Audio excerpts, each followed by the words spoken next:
Hello everyone, welcome back to my channel. So today I am going to discuss important article from the Hindu newspaper. So first article is related to Gulf Cooperation Council. So first point is member states. The Gulf Cooperation Council is a regional, intergovernmental, political and economic union comprising 6 Middle Eastern countries: Bahrain, Kuwait, Oman, Qatar, Saudi Arabia and the United Arab Emirates. तो जो gulf corporation of council है वो एक regional inter government organisation है या council है जो political और इकोनॉमिक यूनियन है जो कंप्राइजिंग मतलब कंसिस्ट ऑफ बने हुए 6 middle eastern countries Bahrain Kuwait Oman Qatar Saudi Arabia and United Arab Emirates. Second point, establishment and purpose. The alliance was established in Riyadh, Saudi Arabia in May 1981 primarily to strengthen relations among state members and achieve unity based on their common objectives and similar political and cultural identities. तो जो alliance है वो established हुआ था इन Riyadh Saudi Arabia इन मई 1981 और primarily इसका जो core था पर्पस था वो ये था कि स्ट्रेंथन करे रिलेशन एमंग मेंबर्स और अचीव करे unity based on their common objective and similar political और cultural identities. Third point, key article. Arguably the most important part of GCC's charter is Article 4, which focuses on strengthening relation among member states. जो की article है GCC का वो arguably the most important part है of the GCC charter which is article 4 जो focus करता है strengthening relation among member states. Fourth point, economic power house. The Gulf Cooperation Council is a significant global economic entity serving as India's largest trading bloc with bilateral trade exceeding $162 billion in financial year 23-24. तो Gulf of Cooperation Council एक significant global economic entity है जो serve करता है India's की largest trading block with bilateral trade जो exceed कर रहा है $162 billion in financial year 2023 and 24. 5 point, energy security. The region is crucial for global energy security. India for example import 35% of its oil and over 65% of its LNG from GCC nations with Qatar being the largest LNG supplier. तो जो energy security है जो reason है ये बहुत important है for global energy security के लिए. India for example imports 30% of its oil over 65% of its LNG मतलब liquefied natural gas from Gulf Cooperation Council nations with Qatar being the largest LNG supplier. Point, water challenges.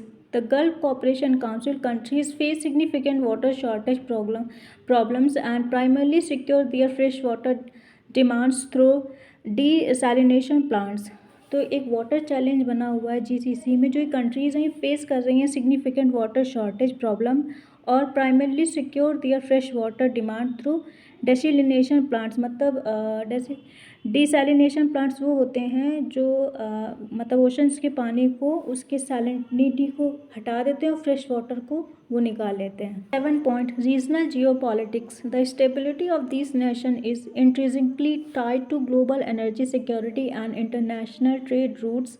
Regional countries including Saudi Arabia, the UAE and Qatar have warned the US that any attack on Iran could prompt Iranian retaliation against Gulf energy infrastructure. तो जो regional geopolitics है वो क्या है, जो the stability of this nation is increasingly tied to global energy security.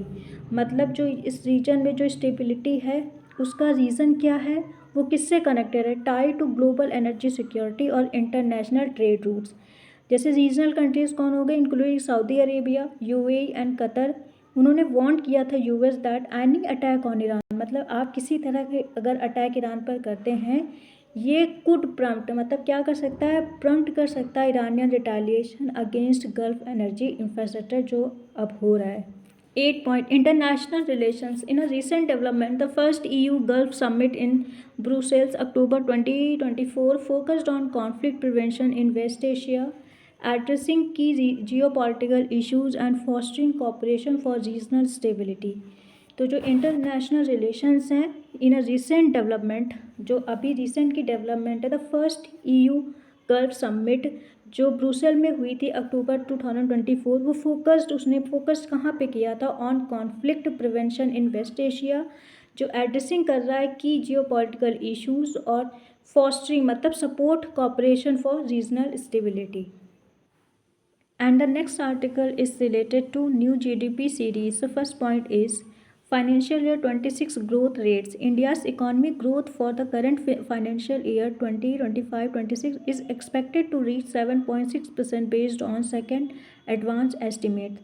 जो India की financial year 2026 की जो ग्रोथ रेट है वो इंडिया की economic growth for the current जो चल रहा है फिजिकल ईयर 2025-26 की वो एक्सपेक्टेड है टू रीच 7.6%, मतलब 7.6% तक पहुंच सकती है based on the second advance estimation. मतलब ये जो एस्टिमेशन आया ये एडवांस अभी मतलब पहले से इसको एस्टिमेट किया गया है। Second point upward revision, the 7.6% growth estimate is higher than the 7.4% predicted in the first advance estimates released in January।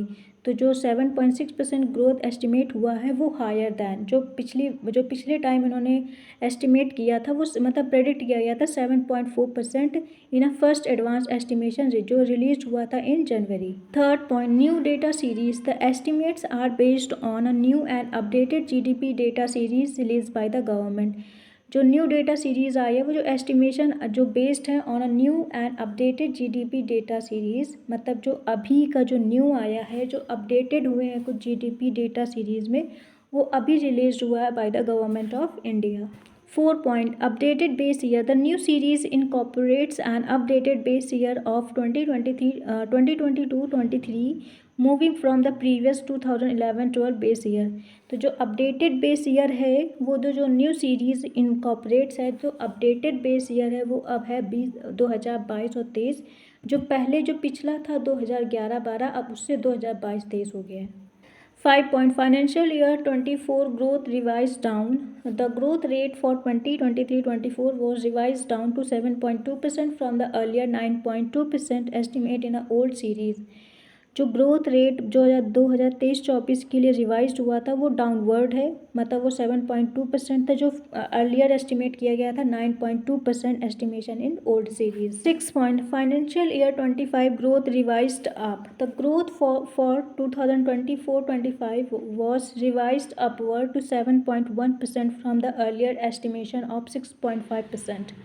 जो फाइनेंशियल 2025 ग्रोथ है वो रिवाइज्ड अप हुआ है, मतलब वो बढ़ा है। जो ग्रोथ फॉर 2024-25 का रिवाइज्ड हुआ है अपवर्ड, मतलब 7.1%, जो पहले एस्टिमेट किया था वो था 6.5%, तो उससे बढ़कर अब एस्टिमेशन आया है 7.1%। 7 point nominal GDP revised down, India's nominal GDP the size of the economy has been revised downward for the 3 years spanning 2023-26।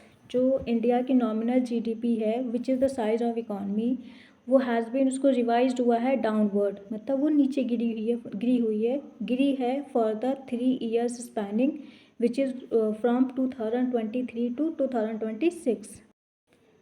And the last point, impact on ratios. The downward revision of nominal GDP will have a negative impact on several physical ratios pegged to these numbers such as deficit to GDP and debt to GDP ratio। तो जो downward revision of nominal GDP है वो क्या करेगा, will have to negative impact, जो negative impact डालेगा on several physical ratio जो packed हैं टू दीज नंबर, जैसे such as deficit to GDP and debt to GDP ratios.